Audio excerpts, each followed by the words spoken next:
حفظ صحتی اهالی و بالا بردن سطح خدمترسانی طبی و تندرستی به ساکنان از هدفهای حکومت تاجیکستان محسوب یافته در این سمت در سالهای صاحب استقلالی کشور قدمهای استوار گذاشته شده است. رشد ساحه تندرستی و معالجه امراض گوناگون امروز در کشور با استفاده از مؤثرترین دستگاه و تجهیزات صورت گرفته برای نیازمندان با صفت‌ترین داروها دسترس کرده می شود. افتتاح داروخانه صفت فرما در خیابان رودکی ناحیه اسماعیل سامانی شهر دوشنبه از تلاش‌های اساسی در سمت تامین و دسترسی ساکنان با داروهای بلندصفت و جوابگوی معیارهای جهانی می باشد. مواد دارویی که ما وارد به جمهوری تاجیکستان میکنیم مواد دارویی هستند که با صفت و دسترس، یعنی موادهای دارویی بلاروسیا، روسیه، هندوستان، آلمان و فرانسه.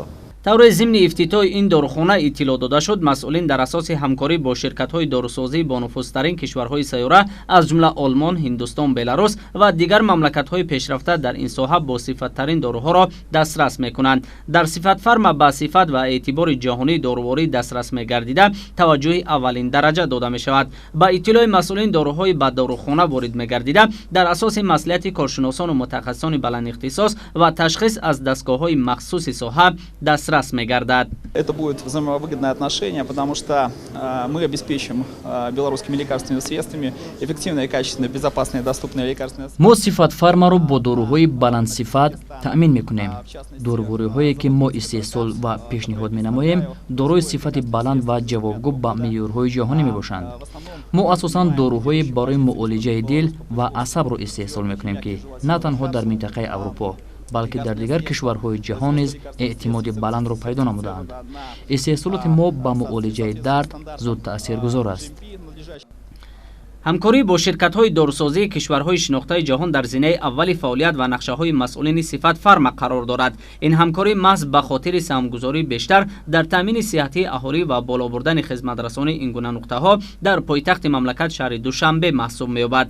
محض همین جهت فعالیت صفت فرما را در میان متخصصان و ساکنان شناخته کرده است و اعتماد را به مواد و لوازمات دیگر معالجوی در داروخانه‌هایش در شهر دوشنبه دوچند بالا برده است.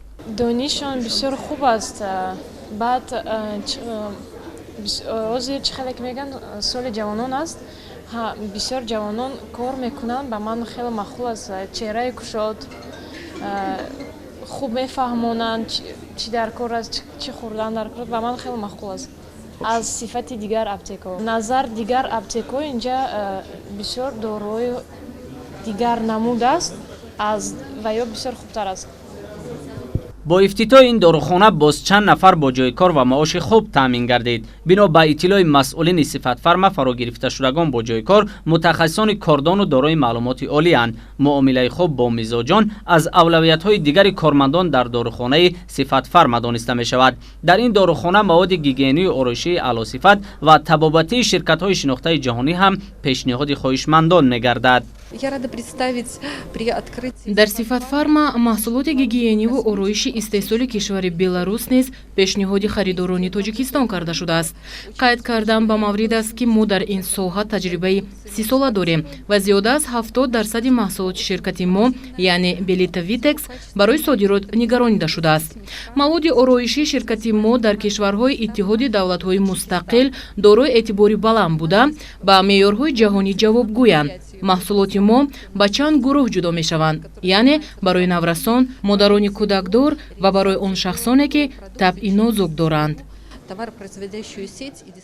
با گفت مسئولین جمعیت دارای مسئولیتش محدود صفت فرما افتتاح این داروخانه از هدفهای یگانه آنها در سمت بالا بردن سطح خدمترسانی و دسترسی ساکنان با داروهای اعلی صفت نیست، زیرا نقشه‌ها در این سمت گوناگونند و در آینده هم در این جهت تدبیرهای مؤثر روی دست گرفته می شود. این همه تلاش‌ها باشد تنها به خاطر حفظ صحتی اهالی و پیشگیری از معاملات داروهای پست صفت و ضررآور به سالمی جامعه می باشد.